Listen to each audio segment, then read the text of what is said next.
morning, ladies and gentlemen. Welcome to this meeting, which we would like it to be at least an annual feature. Sometimes we do delays for some reasons, but welcome once again. We have sensitized various associations like Business Mauritius, like Exporter Association, Brokers Association, Customs, and now we thought that we should have a consultation with you and see how we fared in the last year and what do we need to do for the next year. We would have three main topics. One would be the review of the year we ended. We just wanted to share some facts with you. And then MRA intends to go for e-invoicing project, on which Mr. Ramdin will give you a small presentation as to what e-invoicing is and what do we request you for the support and successful implementation. We also have completed the automation phase. All our e-filing requirements of forms, statements, returns are complete. Payments are 99.8% electronic.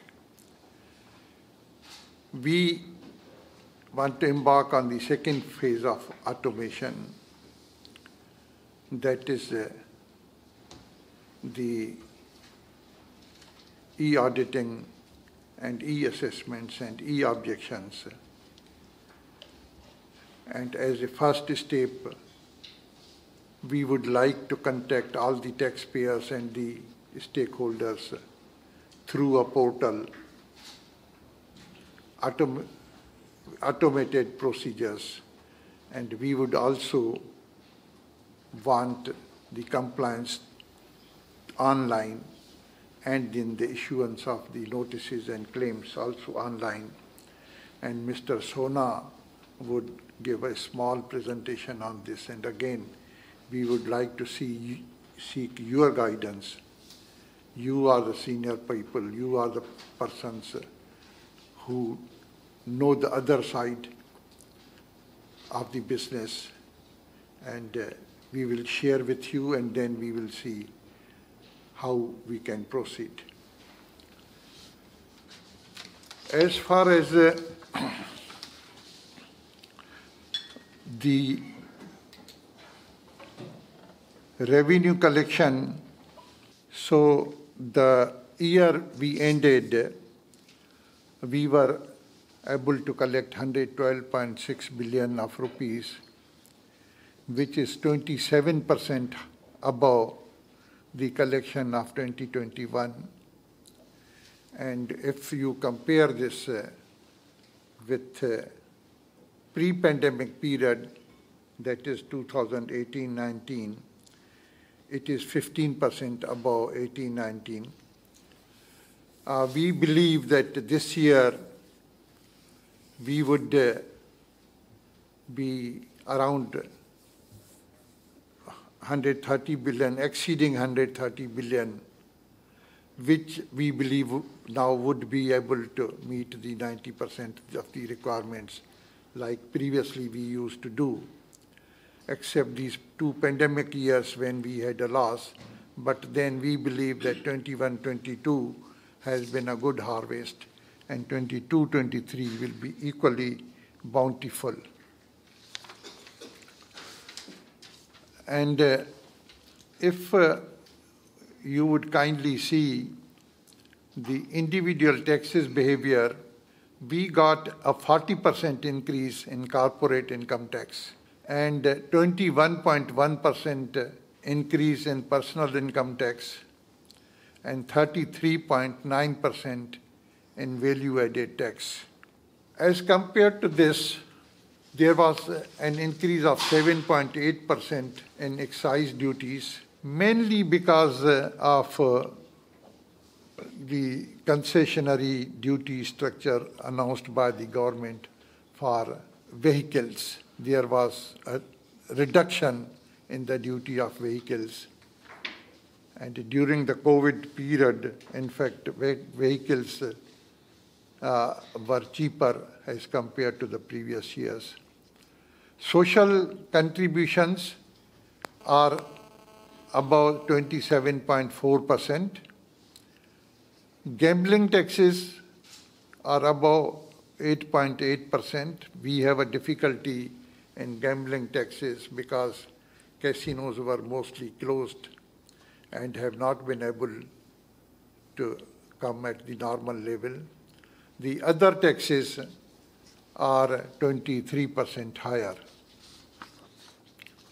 As far as agency tax collections are concerned, you are aware that we collect taxes for other agencies. So, a National Savings Fund, which comprises of 40%, there was an increase of 8.3%. Training levy, which comprises 21%, and it gave us an increase of 52.9%. In absolute terms, you will see that training levy is around 1.3 billion. So contribution to of the nation towards training, an amount of 1.3 billion is significantly large, and that really will add value to the quality of the people because of the capacity building. Portable retirement gratuity scheme is new, so it's 14% of the cake, and we had a substantial increase because we introduced and took monitoring measures. Others, 4.8% volume, but we got an increase of 32%. And Lotto special draw is only 4.2%, but there was an increase of 19.5%. We are talking of the taxpayers, number of taxpayers. This is also considered one of a very key important KPI for the revenue administrations as to the number of people. So we have about 450,000 employees on our register. Out of this, 250,000 are taxpayers, and 20,000 get negative income tax and special allowance. And about 180,000 are those who are registered with us only in respect of CSG. 80,000 are on our register in respect of CSG. So now you would kindly see that almost each and every one is, every citizen, every individual in Mauritius is on our register. And you would see that there are 81,000 companies and 74,000 self-employed people. During the year, we registered 39,000 employees, 11,000 companies, and 4,844 self-employed. Now, out of new taxpayers registered, about 18,695 taxpayers were registered from third party received by the MRA. That's enforced registration. Some people voluntarily register, but now we identify the taxpayers from third-party data and including the wage assistants and self-employed. So you would see that now the systems and procedures placed by MRA are now giving the results. Then our another job is, main job is to raise assessments. When we started, the total assessments raised were around 964 million. which have increased over a period of time. And in 2021, we were at 7.6 billion. And now 21-22, we are around 6.7 billion. 2021 was higher because in 1920 we had stopped raising assessments. So if 6.7 billion, if you see that in this LTD, that's large taxpayers, are around 4 billion. And MSTD, which has the jurisdiction over all taxpayers except LTD, is about 1.3 billions. And FID, which is our anti-tax evasion measures, has raised 1.4 billion. So total, this is 6.7. The breakup is, so sometimes we hear criticism that MRA makes assessments only in small companies and SMEs, and they don't go for the large companies. It's evident that major amount comes from the large taxpayers. If you would see it one step ahead, in LTD we have 50 officers working on the audit, and they have raised 4 billion, means average officer gives us additional value of 80 billion rupees.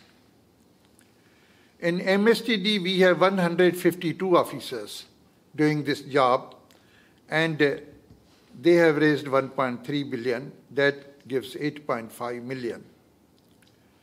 And FID has given us 1.4 billion, and they have 33 officers, means 42 million rupees per officer.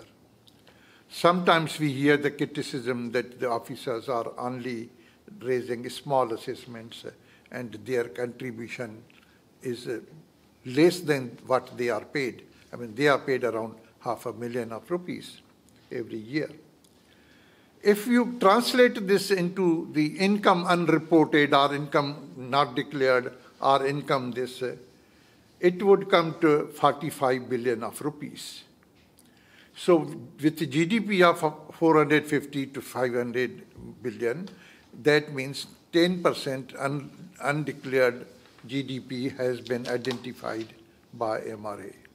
We said about the non-filers, so we have established a non-filer unit in MSTD, and it has done excellent job.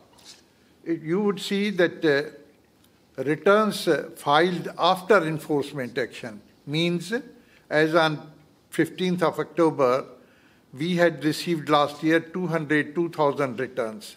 And up to the end of June, we got 230,000, means 28,000 additional returns were obtained. Similarly, in 21-22, I mean, these are the returns we got last year. And tax declared was 45 million and 224. So even tax non-filer unit, again, this is a unit established only 3 years ago, was able to contribute 224 million rupees. Refund. We are tested by you in respect of refunds, how expeditious we can be in issuing refunds and how facilitation can take effect.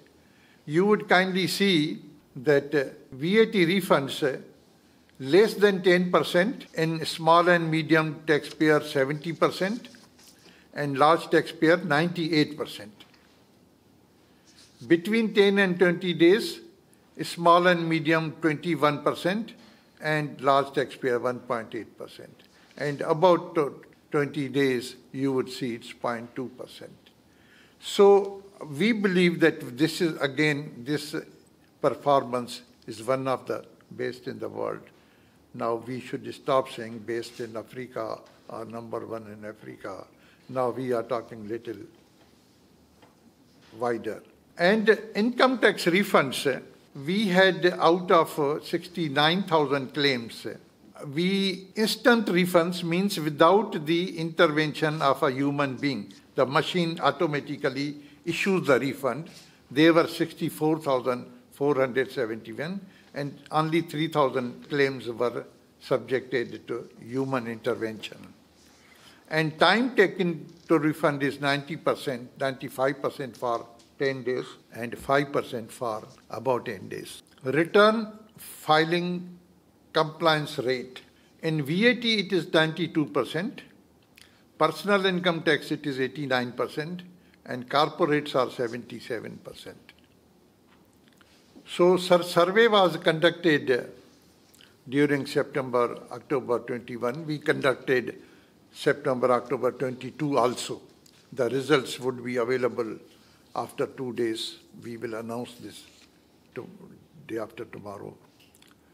So 3 different surveys were carried out, and 29,000 was the sample size.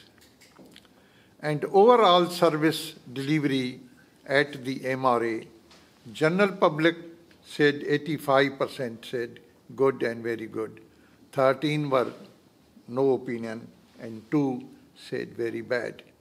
Tax agents, 83% said it's good, very good. 15% were neutral, and 2% were bad and very bad. Customs stakeholders, 86% were good and very good. 12% had no opinion, and 2% were bad and very bad. So this is a first part of the presentation, just to give you an overview. Now Mr. Ramdeen will give you a little briefing about the e-invoicing project we intend to start from this month. Good morning, dear colleagues. It's really a pleasure to have you amidst us this morning. So I'll give a very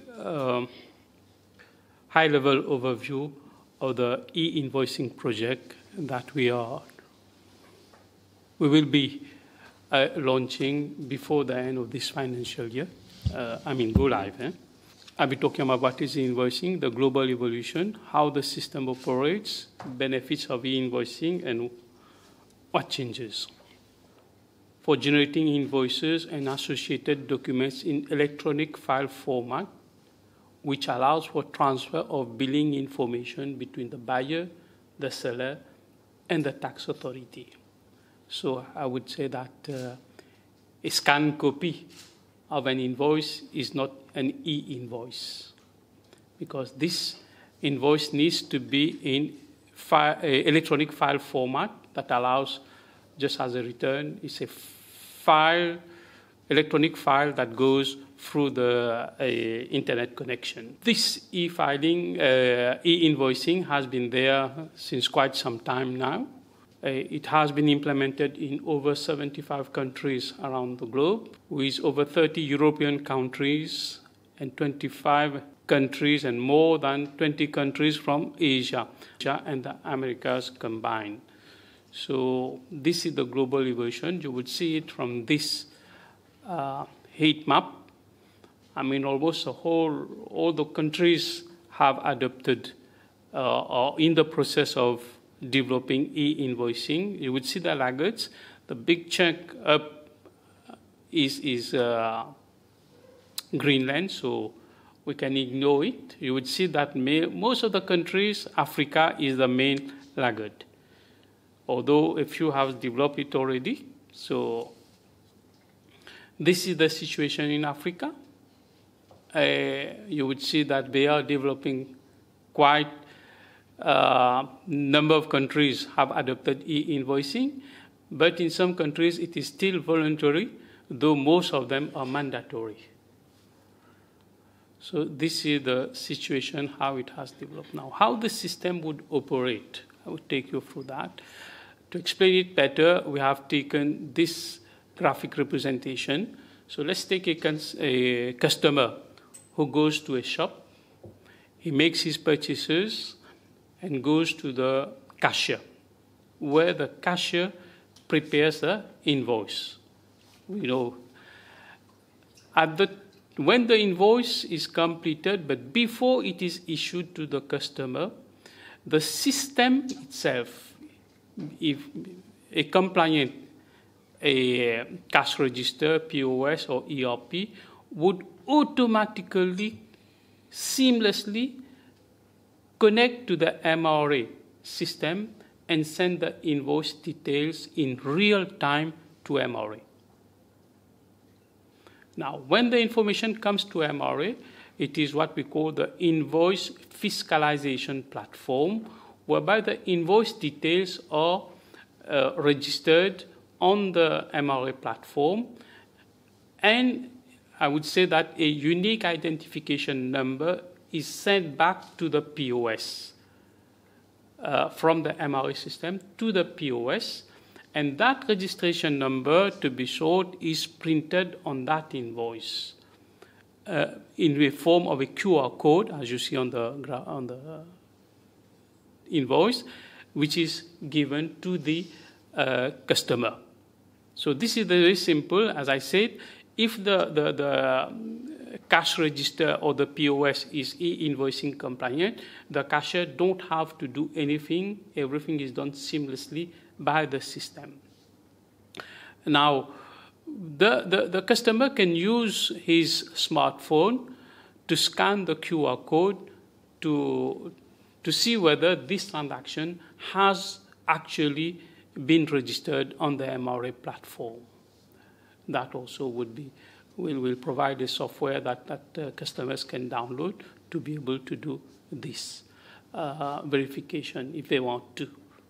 Now, what we do with the information that has been received, this is the other part where MRA would, just as we have pre-filled income tax return, we will be able, when everybody has joined in, we will be able to pre-fill the VAT return.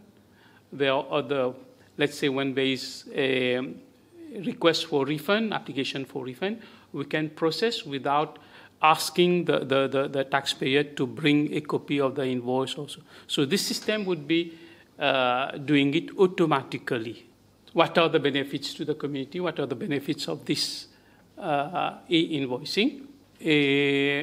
First of all, the taxpayer, the business, won't have to keep paper invoices anymore. It is already at the MRA, but for them also, we would have just to keep e-storage of the invoices. Now, e-invoicing, everybody will have to issue receipt, so it will bring a level playing field among businesses. As I said, we can fast-track VAT refund, and it would be a reduced tax compliance. I mean, when the system is fully operational, there would be no need to send a VAT annex. There would be no need to file the statement or return for the goods and services by large companies, the annual return. So these we would do away with when the system is fully operational. For us, MRA, we would be happy to see a better record keeping by businesses. It would improve voluntary tax compliance, and also it would mean reduced compliance management costs for us. For the taxpayer, he would obtain a receipt for every purchase. It is environment friendly because maybe in years it has already happened. You won't get a paper receipt, you would get it on your mobile phone. But most importantly, it will build a trust between the customer and the business, as a receipt would automatically be issued. So maybe I will stop here with maybe one concluding remark, that this software at MRA is being developed internally by Mr. Sona and his team. So we are not, as many other tax authorities, acquiring or outsourcing this. As I said, it is expected to go live before the end of this financial year. And it would be in a phased manner, starting with the large companies first. Good morning, everybody. I'm just going to describe another project which is developed also internally. It's the name we have given is a e-tax account. And I'm just going to go through the firstly, just a brief description of what it is. In fact, it's a definition. One sentence will say it all. So we have the MRA e-tax account is an online platform that's electronic, developed and hosted by MRA for taxpayers and MRA together to officially communicate electronically and in a secure manner. So what are we going to communicate? We will call it like a correspondence. So this system is a centralized system for all interactions. The all is very important there, meaning that all interaction between the two parties will be official, will be recorded, and very important ones will be there. For example, if somebody asks a simple query, it won't be there, a query. But something very important, like we are talking about reminders, like reminders for non-submissions, claim for outstanding balance, and even assessment will be exchanged using that platform. So both MRA and the taxpayer will be looking at the same thing chronologically, and we wouldn't say that, oh, we talked about this before, I don't remember. Everything will be laid out, so both views will be the same.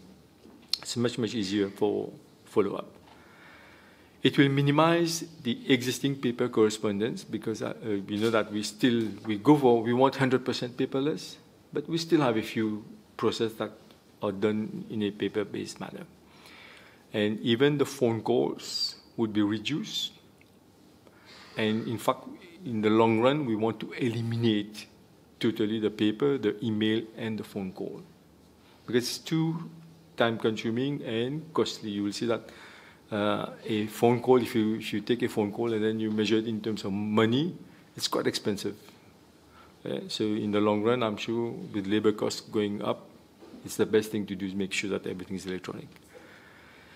And one concern of everybody is the confidentiality of that exchange. So we are saying that to preserve the confidentiality, the multi-factor authentication would be used to authenticate taxpayers, which usually, currently, we are using a mobile OTP. You're very familiar. And now I'm going to, in a nutshell, so before the first slide was more like a text. Now I'm just going to show you the process a little bit, just very briefly. On the left-hand side would be the MRA side, and on the right-hand side of the screen would be the taxpayer side. So on the left-hand side, where MRA is basically sending a correspondence, it could be triggered either by the system when it's fully automated, or triggered by an officer himself or herself. So he will trigger that correspondence. That correspondence will create the correspondence in our system. The moment we create that correspondence, an SMS or notification will be sent to the person concerned. And it will be through SMS and email. At the same time, that correspondence will be uploaded in our e-tax account. But for the taxpayer point of view, it will be in his or her account only. So that means nobody else will see it except the concerned person. So on the right, I was saying the taxpayers, he will log into the portal, and he will see on his or her account only the correspondence between him or her with MRA. Then the taxpayer, what will he do? He will act on that. But a no action is also an action in this case. Basically, he's just being notified. For example, I would say an example is a receipt. He will know that he got the receipt, but he won't take any action. There's no follow-up action. And there's also ETRC. Later we'll have other services that will give it will send it through the portal or the e-tax account, and no actions are necessary. It's just a channel, but centralized channel. However, if, for example, for a claim or an assessment, or even a return, the taxpayer would go through our portal and do the filing if he missed the filing part, or revise the return and pay the extra dues through our e-payment. However, sometimes it may happen that the taxpayer may want to get some clarification or queries based on that correspondence. So that taxpayer would send in another correspondence to MRA saying, please, I'm not agreeable to this amount, or there's something I don't understand. How this correspondence will come to MRA, and the tax officer who is in charge of that particular process will get that message. He or she will be notified also, and he or she will answer to that reply. He will reply to that query that the taxpayer had. And of course, he will also log in to see what was on his plate. And this process is a continuous process. That means it may happen that the tax officer will reply again. So he will send the explanation back to the taxpayer. So what I'm saying, it will loop around until the issue is resolved or the correspondence is taken care of on both sides. So the communication that we had between the two parties are recorded and stored for future queries and interactions. The benefit of it is like the follow-up process from one correspondence to the next one. It's logged, and both parties are looking at them chronologically in the way it happened. So both, they can say, I sent an email, I didn't receive it, or when did we call? Everything will be recorded. In the long run, even the telephone record, when it was called, it will be recorded. And even the outcome of that phone number will be recorded. So you can see that the training will be easier. So it will be more efficient when there is something that we are dealing with a taxpayer, vice versa. And definitely, when you look at this process, you have no postage, no queuing. Whenever, and you know, in today's world, when you want to go for a stamp and you have half an hour to go to the post office, it's an overhead now. It's not a pleasure anymore. We are still in our path to promote paperless, which is green technology, and hopefully 100% in some years. And this service is available 24/7, so the person or the taxpayer, or even on our side, if it's an automated process, it will react on it. And it will be integrated with MRA Taxpayer portal. It will be almost seamless, so that means the taxpayer doesn't have to learn a new process. When he logs into the portal, he will see that there's correspondence that is unread. It has read it. Of course, you get a notification when it's initially triggered. That's basically it from my side. Thank you very much. Now the floor is open for questions, and we would try to take each and every question. I have two small questions for you, Mr. Lal. First of all, concerning the angel investor scheme, the angel investor allowance, whether the prescribed conditions to be satisfied, when are they expected to be released? And also concerning the residency of trusts and foundations, whether any changes of legislation are expected, or whether the statement of practice will be repealed. These are the two questions for me. Okay. Now, for the angel investment, the regulation have not yet been made. This will be discussed with the EDB. I understand that discussion is currently with the MOFED for the drafting of the regulation. Now, concerning the second question on the trust and foundation, you would know that this issue has been raised by the OECD, that the trust regime contains certain harmful features, and then in the last Finance Act, necessary amendment has been made to remove those harmful features, that is the submission of the declaration of non-resident. Now, we had discussion with the industry and we issued the statement of practice. You did mention the statement of practice, and the statement of practice is currently in force.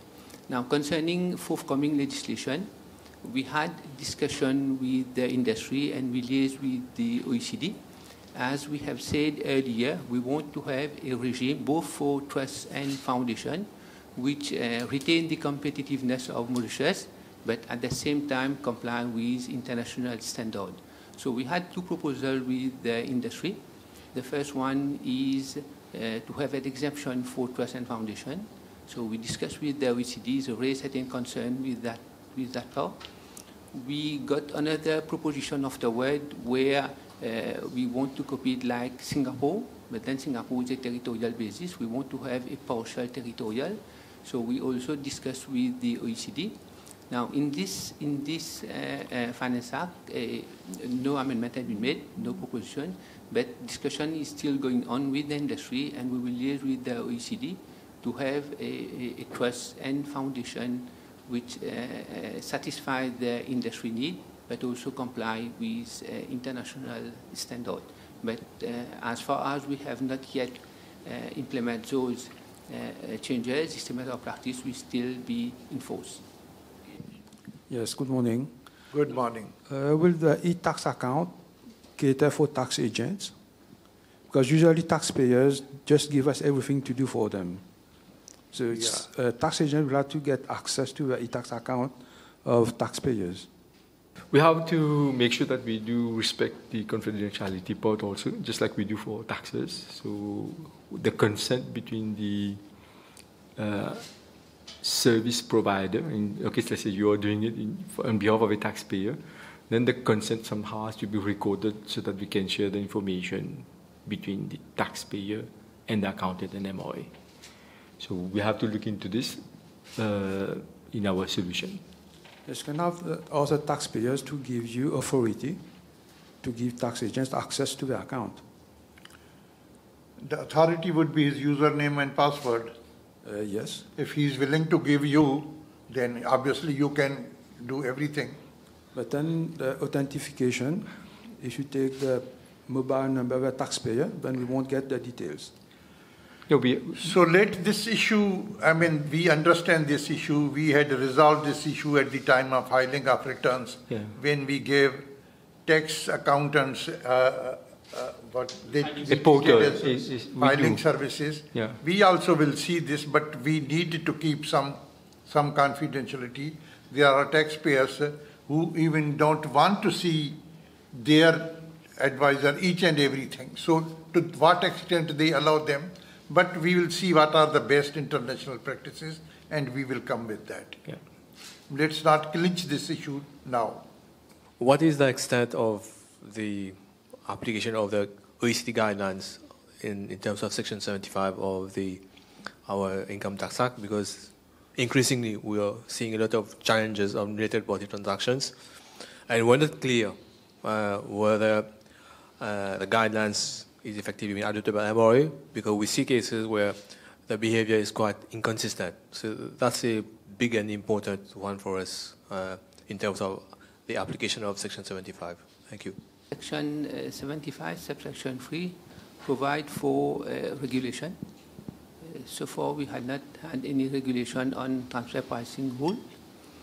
When we conduct audit, most our audit concerning transfer prices would relate to financial transaction, and we would see guidance from the OECD documentation. Recently, last year, OECD just released a paper on financial transaction, and we will take into account those factors when we come to a conclusion on an arm's length transaction. Now, it's good also to mention that during the last technical working group, and maybe before also, we did raise the issue whether we are prepared to bring the transfer pricing rule, and if we have a transfer pricing rule in line with the OECD, or we can have one which is catered for the Mauritian context. So this also been discussed, and this issue had also been discussed as one of the items of the agenda of the technical working group for the introduction of transfer pricing rule. I hope I answered your question, or you want? It's a funny coincidence because that's the one which I think is relevant to many pending cases at the ARC. So if that is applied on a consent basis, I think it will resolve many, many cases on financial transactions. This is noted, Mr. Wadali, and we note that out of the 9 conditions which is set out in this documentation, when we carry out audit, we do take this into account before we come to a conclusion that the transaction is not at arm's length. Thank you, Mr. Zoy. I hope we see it in practice. Yes. Thank you. So since there are no more questions, we end this session, and with the thanks to each one and every one of you for all the cooperation, for all the assistance, for all the guidance you give us. You have any issue, you are always welcome at MRA. One thing I would like to request all of you, that tax law, tax procedure is very complicated, and many of us are not really very confident when we start giving reply. So whenever we are asked a question through phone, and you come to this, and then you are transferred to another guy, another guy listens to you, he transfers to you another guy and runs away. The most of the time reason is we really are not confident what reply we should give. So if it is to be made more productive, and I would request you to ask any question through an email. We will try to give you reply within 3 days or 2 days.